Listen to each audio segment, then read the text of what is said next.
Welcome to Shukla study point. आप सभी का स्वागत है आपके अपने YouTube channel Shukla study point में। मैं शिवम शुक्ला आप सभी दोस्तों का हार्दिक स्वागत करता हूं। दोस्तों, आज की वीडियो के अंतर्गत हम बात करेंगे बीए पार्ट 3 के बारे में चर्चा करेंगे। बीए पार्ट 3 मतलब बीए थर्ड ईयर होता है और बीए थर्ड ईयर एग्जामिनेशन हुआ 2021 का। ये पेपर आपके सामने मैं प्रस्तुत करने जा रहा हूँ इंग्लिश लिटरेचर का। इंग्लिश लिटरेचर का पेपर हुआ है, किस यूनिवर्सिटी का है उसको भी बता दूंगा। उस यूनिवर्सिटी का नाम है डॉक्टर राम मनोहर लोहिया अवध यूनिवर्सिटी, मतलब कि अवध विश्वविद्यालय से यह पेपर आया मेरे पास, स्टूडेंट्स ने सेंड किया और उसको मैं आपके समक्ष प्रस्तुत करने का प्रयास करता हूं। ऐसे ऐसे प्रश्न पूछे गए थे और आज भी शायद उसका पेपर ही हुआ है। आज थर्ड पेपर हुआ है, अभी मेरे पास शाम तक हो सकता है आज मैं मंगवाऊँगा, उसको भी देने का प्रयास करूँगा। आखिरकार कैसे प्रश्न पूछे गए थे उसको भी आपको दिखाने का प्रयास करूँगा। ठीक, तो इंग्लिश लिटरेचर का पेपर यह है। ध्यान रखेंगे 21 तारीख वाला जो पेपर होना था वह आपका नहीं हुआ था। क्यों नहीं हुआ था? क्योंकि जो पेपर 21 का वाला था वह जो है टल गया था। चूँकि सॉरी, जो 21 वाली परीक्षा जो मतलब कि एक प्रकार से जिस पे बकरीद थी तो टल गया था इसकी वजह से। तो 21 का पेपर नहीं हुआ था, वो बाद में होगा। उससे संबंधित मॉडल पेपर हमने डाल दिया है, अगर आपने नहीं देखा तो उसको जाकर के देख लीजिएगा। ठीक, ध्यान रखेंगे। तो पेपर 2 मेरे प्यारे दोस्तों, यहाँ से कैसे प्रश्न पूछे गए थे उसको बताने का प्रयास करता हूँ। पेपर 2 के आपके नाम क्या है? तो आपके नाम है जो है 20th सेंचुरी इंग्लिश लिटरेचर, मतलब कि 20वीं शताब्दी के समय में इंग्लिश लिटरेचर में किस प्रकार की रचनाएं लिखी जा रही थी, उस समय की प्रवृत्तियाँ या फिर जो तमाम सारी चीज़ें होती थी वह कैसी थी, कैरेक्टरिस्टिक्स वगैरह क्या होती थी, कविताओं की, नाटक की, या इसी प्रकार से तमाम सारी चीज़ों की। ठीक, तो यहाँ पर देखें, सबसे पहले आपको समय दिया गया था। पेपर पैटर्न राम मनोहर लोहिया वाले जितने भी विश्वविद्यालय वाले छात्र छात्राएँ हैं उनके लिए यह पैटर्न जो है एक प्रकार से आप देखेंगे। और तमाम सारे जो है पेपर होने वाले हैं, जैसे ज्योग्राफी का और शिक्षा शास्त्र का आपका कल पेपर होने वाला है। इसी प्रकार से तमाम सारे पेपर अभी आएंगे, वो हिंदी वालों तमाम सारे लोगों के पेपर आएंगे, तो उनसे रिलेटेड यह लेक्चर बहुत ही महत्वपूर्ण है। चूँकि आपको पैटर्न समझ में आएगा, इसका बिल्कुल सबसे अलग पैटर्न इन्होंने कर दिया है, बहुत अच्छा पैटर्न किया है।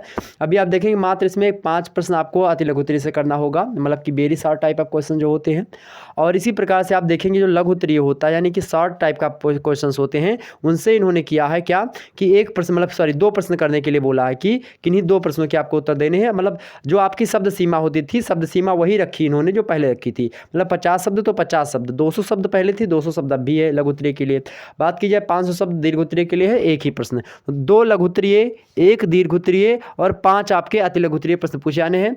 और आपके जो अंक दिए जाएंगे वह भी एक प्रकार से 4 नंबर दिए जाएंगे। एक बहुविकल्पीय प्रश्न के यानी वेरी शॉर्ट क्वेश्चन जो है आंसर लिखेंगे आप तब, और जब आप 60 क्वेश्चन लिखेंगे मतलब उसका आंसर लिखेंगे 60 क्वेश्चंस का, तो आपको कितना मिलेगा? तो आपको मेरे प्यारे दोस्तों 25 नंबर दिया जाएगा और 30 नंबर आपको मिलेगा एक क्वेश्चन दीर्घ उत्तरीय करने पर। तो 30 क्वेश्चन एक हो गया और 20 क्वेश्चन मतलब कि 50 क्वेश्चन जो है लघु उत्तरीय से मिलेंगे। 50 नंबर आपको 50 नंबर लघु उत्तरीय से और 30 नंबर आपको दीर्घ उत्तरीय से, मतलब कि क्या हो गए आपके 80 हो गए यहीं से, और 5 को 20 मतलब 20 नंबर जो है आपको बहुविकल्पीय से मिल जाएंगे। तो कुल मिलाकर के 100 नंबर का आपका पूर्णांक यहाँ पर जो लिखा हुआ है संपन्न हो जाएगा। अब चलिए मेरे प्यारे दोस्तों, मैं प्रश्नों को दिखाने का प्रयास करता हूँ। सबसे पहले आपको यही बताने का प्रयास करूंगा कि इंग्लिश अगर थोड़ा पढ़ने में थोड़ा अगर आप देखेंगे, अगर हो सकता है प्रोनाउंस सही तरीके से ना हो पाए, प्रोनाउंसिएशन सही तरीके से ना हो पाए, तो उसके लिए माफ़ी चाहेंगे और उसको आप लोग मैनेज करिएगा अपने हिसाब से। ठीक, यहाँ पर आपको बताने का जरूर समझाने का अवश्य प्रयास करूंगा कि प्रश्नों को, वह अलग की बात है, लेकिन हाँ थोड़ा बहुत अंग्रेजी माध्यम से थे नहीं तो इसलिए थोड़ा प्रॉब्लम अवश्य होगी। लेकिन जो है पेपर दिखाना अनिवार्य भी था आप लोगों के लिए। बहुत सारे लोगों के कमेंट्स भी आए थे। यहाँ पर देखिए, note attempt questions as per instruction given before each section, मतलब कहा गया है इसमें कि आपको जो है इंस्ट्रक्शन के हिसाब से, मतलब निर्देश अनुसार से आपको उत्तर देना है। मतलब जो लिखा गया जितने हिसाब से कहा गया है उतने हिसाब से, मतलब उसके हिसाब से आपको उत्तर देना है। और इधर उधर की बातों को आपको नहीं, मतलब कि जितना प्रश्न दिया गया सबका उत्तर लिखें, बिल्कुल नहीं। जो इंस्ट्रक्शन के में मतलब कि जो निर्देश में दिया गया, जो नोट में आपको बताया गया है, नोटिफिकेशन में जो बताया गया उसी को आपको फॉलो करना है। आगे देखते हैं अब सेक्शन ए। आपका पेपर जो है 3 खंडों में बटा हुआ, there are divided paper in part of 3 paper. जो आपका जो है पार्ट 1 होता है सेक्शन ए, और सेक्शन बी और सेक्शन सी। आपको पता ही है वेरी शॉर्ट और जो है लॉन्ग, ऐसे प्रश्न का एक प्रकार से फॉर्म है जो हमने पहले बता दिया। नोट यहाँ पर पढ़ेंगे, पूछा यहाँ पर कहा गया अटेम्प्ट ओनली 5 क्वेश्चन। हमने बार बार आपको बताया था, यहाँ पर पूछा गया attempt only 5 question, give answer of each question in about 50 words. मतलब मतलब आपको कितने शब्दों में लिखना है यहाँ पर 50 शब्दों में लिखना है और 5 ही क्वेश्चंस करने हैं 50 शब्दों में। पहले भी लिखना पड़ता था, अब भी लिखना है। यहाँ पर आप देखेंगे मज़ेदार बात यह है कि जो आप प्रश्न करते थे आपको 2 नंबर मिलते थे जो प्रश्न करने के लिए, वही प्रश्न अब आपको 4 नंबर मिलेंगे करने के लिए। बस क्या है, शब्द आपकी जो समय सीमा है वह कम कर दी गई। पहले 3 घंटे की परीक्षा होती थी, अब 1.5 घंटे की परीक्षा होगी। ठीक, समझने वाली बात है। आगे देखते हैं पहला प्रश्न आपके सामने। पहला प्रश्न है मेरे प्यारे दोस्तों, क्या दिया है यहाँ पर, differentiate between subjective and objective poetry. मतलब इसका होता है सब्जेक्टिव पोएट्री एक होती है कि एक ऑब्जेक्टिव पोएट्री, मतलब कि सब्जेक्टिव मतलब एक प्रकार से लिखित रूप है और एक ऑब्जेक्टिव मतलब होता है आपका वस्तुनिष्ठ। ओके, ध्यान रखेंगे, मतलब वस्तुनिष्ठ मतलब बहुविकल्पीय टाइप की। तो एक प्रकार से वस्तुनिष्ठ पोएट्री और एक प्रकार से जो सब्जेक्टिव पोएट्री होती है, उन दोनों के बीच में क्या अंतर होता है यह आपसे पूछा गया। 50 शब्दों में आपको इसको लिखना था। अगला प्रश्न जो पूछा गया था मेरे भाई, अगला प्रश्न आपका पूछा गया था, what is the dramatic monologue.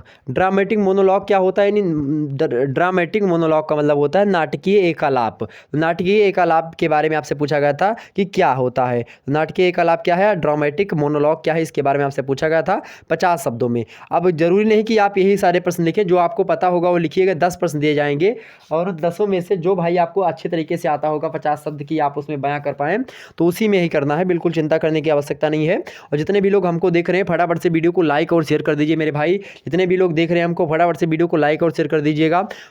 ठीक है, ओके, लाइक कर दीजिएगा, सभी लोग लाइक किए। चलिए शुरू करते हैं, आगे बढ़ते हैं। अगला प्रश्न आपके सामने आ चुका है। अगला प्रश्न आ चुका है मेरे भाई, देखें यहाँ पर तीसरा नंबर प्रश्न इसका सेक्शन ए का। देखें यहाँ पर, who use the word essay for the first time. मतलब इसका मतलब क्या है कि पहली बार, क्या बताया गया है कि पहली बार यानी फर्स्ट टाइम निबंध शब्द का जो प्रयोग किया है वह किसने किया है। हु इज़ नोन एज, क्या ऊपर ये वाला लिखा गया है, ये तीसरा नंबर प्रश्न देखें। हु यूज मतलब किसने प्रयोग किया, द वर्ड या फिर मतलब यसे का, किस वर्ड का यानी यसे वर्ड का प्रयोग किसने किया फॉर द फर्स्ट टाइम, यानी पहले मतलब कि सबसे पहले किसने, सर्वप्रथम किसने किया। यह आपसे प्रश्न पूछा गया था, 50 शब्दों में आपको बता देना है। ठीक, आपने पढ़ा होगा तो आपको पता होगा आसानी से। अगला देखते हैं, अगला प्रश्न आपसे पूछा गया था कि who is known as the prince of English, मतलब कि यसिस्ट, मतलब कि इसका मतलब होता है जो है अंग्रेजी जो निबंधकारों में बात की जाए तो उसमें जो है राजकुमार के रूप में किसे जाना जाता है। अंग्रेजी निबंधकारों का राजकुमार किसे कहा जाता है, किसके जाना जाता है, इसका मतलब यह है। तो अंग्रेजी जो है एक प्रकार से अंग्रेजी राजकुमार, मतलब कि एक प्रकार अंग्रेजी निबंधकारों का राजकुमार यस्सिस्ट। तो यस्सिस्ट मतलब कि जो इंग्लिश एसेज हैं, इंग्लिश एस्से है, उन एस्से में जो राजकुमार कहा जाता है इंग्लिश एस्से का, वो किसको कहा जाता है, यह आपसे पूछा गया है। अगला प्रश्न देखेंगे, 5वां नंबर लिखा है यहाँ पर, what is poetic drama. What is poetic drama, यानी कि जो काव्य नाटक होता है, नाटकीय काव्य होता है, वह क्या होता है, आपसे पूछा गया वह कि यानी कि जो नाटकीय काव्य होता है उसके बारे में आपसे पूछा गया कि नाट काव्य क्या होता है या काव्य नाटक क्या होता है। ठीक, अगला प्रश्न देखिए आप सभी लोग। अगला प्रश्न दिया गया था, आपसे पूछा गया था कि राइट द मेन क्वालिटीज़, क्या write the main qualities of W.B. Yeats poetry in brief. मतलब इसका क्या है, W.B. येट्स जो है आपके पोएट हैं और पूछा गया है कि W.B. येट्स की जो कविता है उस कविता का आप मुख्य गुण बताइए, मुख्य लक्षण बताइए। आपसे उसके क्वालिटीज़ के बारे में पूछा गया, गुण के बारे में, प्रॉपर्टीज़ के बारे में पूछा गया है। ठीक, किसके, तो W.B. येट्स के जो है पोएट्री के बारे में पूछा गया। ब्रीफ मतलब संक्षेप में लिखें। ठीक, ब्रीफ मतलब क्या होता है, संक्षेप में लिखें। आगे देखते हैं, अगला प्रश्न आप देखें। अगला प्रश्न देखिए मेरे भाई, अगला प्रश्न यहाँ पर आपको आपके सामने प्रस्तुत है। यहाँ पर देखें, who is the hero of, क्या हु इज़ द, कौन है हीरो, यानी नाटक का जो नायक होता है, हीरो मतलब होता है नायक। तो who is the hero of the play good, मतलब लिखा है लुक बैक इन एंगर। मतलब लुक बैक इन एंगर मतलब कि एक प्रकार से बात की जाए, जो एक प्रकार से गुस्सेल एक प्रकार से बात की जाए, जो है लुक बैक नाटक का एक प्रकार से जो नायक है वह कौन है, जो कि गुस्सेल एक प्रकार से है, तो उसके बारे में पूछा जा रहा है। तो कौन है भाई वह। ठीक, तो लुक बैक जो नाटक है उस नाटक का भाई वो कौन है, हीरो कौन है, या आपसे पूछा जा रहा है। अगला प्रश्न देखते हैं। अगला प्रश्न आपके सामने दिया गया है। अगला प्रश्न दिया गया है, व्हाट मैसेज दैट रॉबर्ट जो है फ्रॉस्ट वांट। क्या दिया गया है कि रॉबर्ट फ्रॉस्ट जो हैं वह एक प्रकार से आपके जो है पाठ्यक्रम में संकलित हैं, तो वही पूछा गया है कि what message does Robert Frost मतलब कि want to give through his poem stopping by woods on a जो है स्नोवी। यह पूछा गया आपसे, इनके जो है एक प्रकार से जो है रचना का नाम है क्या, इनके पोयम का नाम है क्या, नाम है इनके पोयम का, इनके इनके पोयम का नाम है, इनके पोयम का क्या नाम है भाई, जो हमने आपके सामने पढ़ा, स्टॉपिंग बाई, क्या नाम है इनके पोएट का, स्टॉपिंग बाई। आगे देखें, स्टॉपिंग बाई मेरे प्यारे दोस्तों, यहाँ पर देखें, हाँ यहाँ पर stopping by woods on the snowy, मतलब इवनिंग, इसके बारे में आपसे मतलब कि ये नाटक का नाम है पूरा का पूरा जो लिखा जो है इन्वर्टेड कामा में। जब भी आपको किसी नाटक का किसी रचना का नाम मिलेगा या किसी सॉरी पोयम, इनके पोयम का नाम है या नाटक नहीं पोयम है, या बात ध्यान रखेंगे। तो जो इनका मतलब किसी भी पोयम या नाटक या फिर कोई रचना होगी किसी की, अगर वह रचना लिखी रहेगी तो सिंगल इन्वर्टेड कामा में लिखी रहेगी। लेकिन अगर किसी का कथन यानी इंस्ट्रक्शन दिया गया होगा, किसी व्यक्ति का कथन दिया गया होगा, तो उसको हम डबल इन्वर्टेड कामा में रखते हैं। यहाँ बात आप ध्यान रखेंगे, ठीक। तो यहाँ पर आपने देखा ये जो इनकी कविता, ये जो इनकी कविता है इसके बारे में पूछ रहा है कि जो रॉबर्ट फ्रस्ट हैं उन्होंने अब अपनी कविता के माध्यम से क्या संदेश देना चाहा, मतलब कि क्या संदेश देना चाहते हैं रॉबर्ट जो फ्रस्ट थे, मतलब कि रॉबर्ट फ्रस्ट जो थे, जो कि आपके जो है एक प्रकार से रचनाकार रहे हैं। और रचना उनकी जो आपके सामने हमने पढ़ा, stopping by woods on a snowy evening. Okay, ध्यान रखेंगे। अगला देखते हैं, अगला प्रश्न आपके सामने है, जो है अगला प्रश्न आपके सामने प्रस्तुत है 9वां नंबर कि what is the name of Yeats, what is the name of Yeats daughter, मतलब कि जो येट्स थे, येट्स के बारे में हमने आपको बताया था, WB येट्स जो थे, ठीक। तो वही पूछा जा रहा है कि उनकी पुत्री का क्या नाम था, Yeats daughter for whom the wrote the poem of जो है प्रेयर फॉर माई डॉटर, मतलब इसका कहने का है कि उनकी पुत्री का क्या नाम था जिसके लिए उन्होंने एक प्रकार से एक पोयम की रचना करी थी। उस पोयम का नाम है अ प्रेयर फॉर माई डॉटर, जिसके लिए उन्होंने क्या रचना करी थी, जो है क्या रचना करी थी, a prayer for my daughter रचना करी थी, ठीक। तो उस लड़की का क्या नाम था, येट के पुत्री का क्या नाम था जिसके लिए उन्होंने अ प्रेयर जो है अ प्रेयर, आगे क्या लिखा है, अ प्रेयर फॉर माई डॉटर नामक रचना लिखी, ठीक, ध्यान, कविता लिखी। तो आप उसको बताने के लिए 50 शब्द आपको दिए गए थे। अगला प्रश्न देखिए, यहाँ पर आपसे पूछा गया था 10वां नंबर कि राइट एनी 3 क्वालिटीज़ ऑफ क्या, राइट एनी 3 जो है क्वालिटीज़ ऑफ वर्जीनिया वुल्फ, क्या वर्जीनिया वुल्फ के बारे में पूछा जा रहा है कि वर्जीनिया वुल्फ के निबंध के किन्हीं 3 चीज़ों के बारे में, मतलब कि 3 जो है क्वालिटीज़ के बारे में बताएं। और वो साथ ही साथ मतलब निबंध के बारे में पूछ रहा है, इनके यस्से के बारे में, और विथ मतलब शेक्सपियर, मतलब कि शेक्सपियर के साथ वर्जीनिया वुल्फ के निबंध के कोई 3 गुण बताएं, आपसे आप पूछ रहा है, सिंपल सी बात है, ठीक। 50 शब्दों में है। अब इनमें से 5 प्रश्न आप छान लीजिएगा जो भी आपने पढ़ा अपने हिसाब से। अब आगे मेरे प्यारे दोस्तों आपको एक प्रकार से मिलेगा सेक्शन बी में जो है व्याख्या वगैरह जो आपकी आती है वो मिलेगी, और आपको यहाँ पर देख लें, इसका इंस्ट्रक्शन थोड़ा पढ़ा दें, सेक्शन बी देखेंगे।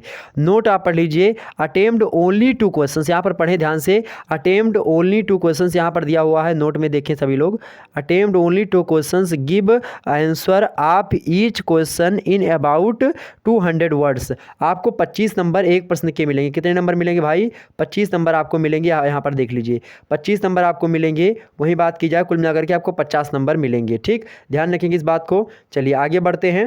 तो यहाँ पर समझ लीजिए आपको 2 ही प्रश्न करने हैं, और यह भी बाउंडेशन आपको नहीं दिया गया है कि आपको जो व्याख्या खंड है वह अनिवार्य है, यहाँ पर यह लिखा नहीं गया कि व्याख्या खंड अनिवार्य है, यह बात भी ध्यान रखेंगे। यहाँ पर केवल इतना लिखा गया अटेम्प्ट ओनली 2 क्वेश्चंस। यहाँ पर बहुत ध्यान समझिएगा, बहुत सारे लोग सोचेंगे कि जो है इसको लिखना अनिवार्य था, वो लोगों ने लिखा भी होगा, तो ऐसे में मेरे प्यारे दोस्तों दिया गया था कि अटेम्प्ट ओनली 2 क्वेश्चंस। हिंदी वालों ध्यान सुन लीजिए, जब भी आपसे अगर पूछा जाएगा कि जो है व्याख्या खंड अनिवार्य है तभी आप व्याख्या लिखेंगे, अगर नहीं कहा गया व्याख्या खंड अनिवार्य है तो आप जो है चाहे जो मर्जी चाहे व्याख्या खंड कर दीजिए दोनों का दोनों, और चाहे आप जो और आपका लिखित दिया गया है वो कर दीजिए, तो कुछ भी कर सकते हैं आप। आगे देखें, अगला प्रश्न यहाँ पर दिया गया है, सारे के सारे मुद्दे यहाँ पर समझा दिए गए हैं। यहाँ पर भाई मेरे यहाँ पर जो लिखा हुआ है तमाम सारी चीज़ें यहाँ पर, जैसे कि my mother twisted throw and throw, ये सब जो लिखा हुआ है इसको आप लोग स्क्रीनशॉट ले लीजिएगा, इसको पढ़ लीजिएगा। इसको पढ़ेंगे ज़्यादा समय लग जाएगा, इसीलिए मैं आपको इसको शॉर्ट फॉर्म में आपके सामने स्क्रीनशॉट यहाँ पर है, स्क्रीनशॉट ले लीजिए, इसको फटाफट से ले लीजिए। आगे बढ़ते हैं, अगला मुद्दा आएगा। देखें ये प्रश्न पहला दिया गया था, मैं बता दूँ ये पहला प्रश्न आपका, स्क्रीनशॉट लीजिए। उसके बाद में इसको करके मतलब और करके दिया गया था, अथवा चाहे ये कर दीजिए इसमें, और चाहे और करके दिया गया था ये वाला, अथवा चाहे ये कर दीजिएगा, मतलब ये वाला, ठीक। इसका पैसेज का आप व्याख्या वगैरह कर दीजिएगा, ठीक। वहीं आगे देखिए आप, यहाँ पर तीसरा प्रश्न पूछा गया। अब तीसरे में भी एक प्रकार से जो यहाँ पर दिया गया है पूरा का पूरा लिखित स्वरूप में, एक काव्य पंक्तियाँ और ये सब जो कुछ भी हैं वह दिया गया है। अब इसका करें, और चाहे और करके दिया गया अथवा करके दूसरा वाला उसका कर दीजिए, ये वाला दिया गया, ठीक। तो ये और करके दूसरा दिया गया, चाहे ये कर दीजिए, तो दोनों में से एक की आपकी संदर्भ वगैरह व्याख्या वगैरह कर देनी, कॉन्टेक्स्ट रेफरेंस वगैरह दे देना, ठीक। ध्यान रखेंगे। चौथे नंबर प्रश्न पर पहुंचेंगे। यह भी एक प्रकार से explain the following lines with reference to the construct and added critical जो है नोट, इसके बारे में बताइए। मतलब कि भाव साम्य वगैरह भी लिखने को बोल रहा है। यहाँ पर देखेंगे ये, आप अगर ये पता है तो इसको करिएगा, और नहीं और करके दूसरा दिया होगा नीचे, इसको कर दीजिएगा। यहाँ पर देखिए ये वाला, तो ये भी आप कर सकते हैं बड़े आसानी से। ओके, आगे देखते हैं। तो ये वाला इसी का भाग था, यहाँ पर और करके दूसरा दिया गया है, ये वाला सीरीज कर दीजिएगा। ठीक, तो इन सभी का स्क्रीनशॉट आप फटाफट से ले लीजिएगा। आगे बढ़ते हैं और मैं अभी प्रश्नों को और आपको दिखाने का प्रयास करता हूँ।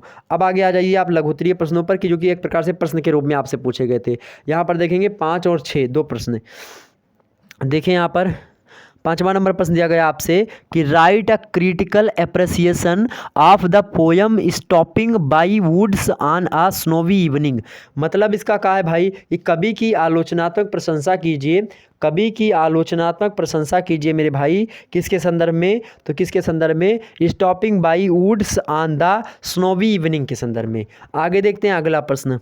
अगला अगर यह प्रश्न नहीं पता तो आपको दूसरा इसके और करके दिया होगा ये नीचे, कि डिस्कस नीसम जो है, डिस्कस नीसम सॉरी आपसे पूछा गया भाई, आपसे पूछा गया कि डिस्कस जो है जो है इक्वलिस नीसम। ठीक, इनके बारे में आपसे पूछा गया। ठीक, ध्यान रखेंगे। तो यहाँ पर आप बताएंगे जो इज़ेकील नीसम थे उनके बारे में आपसे पूछा गया कि डिस्कस जो है नीसम इज़ेकील एज अ पोएट, मतलब एक पोएट के रूप में उनके बारे में आप बताएं। आपसे पूछा गया एक पोएट के रूप में, एक कवि के रूप में निसिम इकेलीज मतलब इज़ेकील का पर चर्चा कीजिए। किस पर, तो निसिम इज़ेकील पर चर्चा कीजिए, आपसे पूछा गया है। ठीक, ध्यान रखेंगे। तो ये आप कर सकते हैं। अगला प्रश्न 6वां नंबर आपसे पूछा गया था कि write the critical note on the जो है यहाँ पर लिखा है प्लॉट जो है कंस्ट्रक्शन, जो दिखाई नहीं पड़ा इसको देखेंगे आप सभी लोग, एक minute. Construction of look back in anger.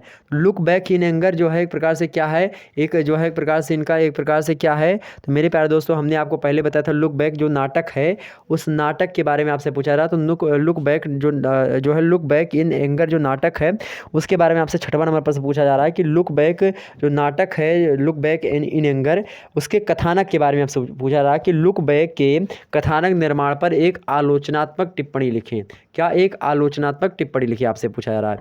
आगे देखते हैं। अगर यह प्रश्न नहीं पता तो अगला प्रश्न आप कर सकते थे, गिव आ करेक्टर, मतलब कि एक प्रकार से जो है करेक्टर स्केच। क्या जो है प्रकार से पूछा जा रहा है कि give a character sketch of Helena. Helena का एक करेक्टर स्केच देने के लिए जो है प्रकार से आप बताइए, मतलब कि उनका एक करेक्टर स्केच दीजिए, आपसे पूछा। ठीक, आगे देखते हैं। तो ये इतने प्रश्न आपके लिए इम्पोर्टेंट थे। आगे थोड़ा बढ़ते हैं हम। आपके सामने अगला प्रश्न ही सेक्शन सी आ गया। सेक्शन सी पे यहाँ पर नोट देखें, यहाँ पर लिखा गया सभी जो है छात्र छात्राओं के लिए इंपॉर्टेंट है, डॉक्टर राम मनोहर लोहिया अवध विश्वविद्यालय के लिए, क्योंकि वहाँ पर पूछा गया आपसे कि अटेम्प्ट ओनली 1 क्वेश्चन, आपसे एक क्वेश्चन पूछे जाएंगे दीर्घोत्तरीय के। Give answer of the question in about 500 words, मतलब 500 शब्दों में आपको लिखना है, जैसे सेम लिखते थे पहले उतने में उत्तर लिखना है। 30 नंबर मिलेंगे एक प्रश्न अगर आप करेंगे तो। यहाँ पर देखें डिस्कस टीएस जो है इलेट, क्या डिस्कस जो है टीएस एलियट, क्या टीएस एलियट आपसे पूछा रहा कि जो है और किस एज अ मॉडर्न पोएट, मतलब कि एक मॉडर्न पोएट में, एक आधुनिक पोएट के रूप में, एक आधुनिक कवि के रूप में जो है टीएस एलियट के बारे में बताइए, उस पर चर्चा कीजिए, आपसे कह रहा है। अगला प्रश्न आपसे पूछा गया, एक करना है आपको, एक छाड़ लीजिएगा इसमें से। अगला आपसे पूछा गया कि राइट अ नोट ऑन, क्या write a note on Aldous Huxley, Aldous Huxley's prose style, मतलब क्या है, एल्डस हक्सले थे उनकी गद्य शैली पर एक टिप्पणी लिखिए। आपसे क्या पूछा रहा है, उनकी गद्य शैली पर एक टिप्पणी लिखिए, किसके, तो एल्डस हक्सले के, ठीक, प्रोज स्टाइल पर। ठीक, आगे देखते हैं। अगला प्रश्न इंपॉर्टेंट है आपका 9वां कि गिव आ जो है critical appreciation of the essay Banaras, मतलब बनारस नामक जो यस्से है उसके बारे में, बनारस निबंध की आलोचनात्मक प्रशंसा कीजिए, आपसे पूछ रहा है। बनारस निबंध पर आलोचनात्मक प्रशंसा या आलोचनात्मक टिप्पणी आपको करनी, क्रिटिकल एप्रिसिएशन। ठीक, आगे देखते हैं। 10वां नंबर प्रश्न दिया हुआ है डिस्कस वर्जिना, मतलब कि वर्जीनिया वुल्फ, क्या डिस्कस वर्जीनिया वुल्फ आपसे पूछ रहा है कि discuss Virginia Woolf Woolf as a essayist, मतलब कि वर्जीनिया वुल्फ को या फिर एक निबंधकार के रूप में वर्जीनिया वुल्फ की चर्चा कीजिए। ठीक, एक निबंधकार हैं वर्जीनिया वुल्फ, इनके बारे में बताइए। ठीक, यह पूछ रहा आपसे। अगला प्रश्न आपसे पूछा गया कि what is the function of the जो है इंटरट्यूड इन जो है मर्डर इन द क्या लिखा है यहाँ पर, कैथेड्रल, मतलब कि हाँ कैथेड्रल ओके, यहाँ पर दिखाई पड़ा कैथेड्रल लिखा है, ओके ध्यान रखिएगा। तो मर्डर इन द कैथेड्रल, यहाँ पर जो ये एक प्रकार से आपसे पूछा गया है कि जो मर्डर इन द जो है कैथेड्रल में जो इंटरल्यूड का क्या महत्व है, इंटरल्यूड जो होता है उसका क्या महत्व होता है, किसमें, कि कैथेड्रल में, मर्डर इन द कैथेड्रल में जो इंटरल्यूड है उसका क्या महत्व है या फिर उसका क्या कार्य है, इसके बारे में आपसे पूछा गया। तो इतने सारे प्रश्न इंपॉर्टेंट थे जो कि आपके परीक्षा में पूछे गए। अभी 2021 में कल की परीक्षा हुई थी, उसमें पूछे गए। जो आज परीक्षा हुई पेपर 3 की, उसको भी देने का प्रयास करूंगा। तो फिर मेरे प्यारे दोस्तों, अभी थोड़ी देर बाद आपकी सोशियोलॉजी की क्लास, सोशियोलॉजी की एक प्रकार से जो पेपर एक विश्वविद्यालय में पूछा गया उसको भी आपके सामने दिखाने का प्रयास करता हूँ। पेपर 1 और पेपर 2 दोनों एक साथ पूछे गए थे, उसको भी आपके सामने प्रस्तुत करूँगा, BA सेकेंड से संबंधित। ओके, तो फिर मिलते हैं नेक्स्ट वीडियो में, तब तक के लिए जय हिंद, जय भारत।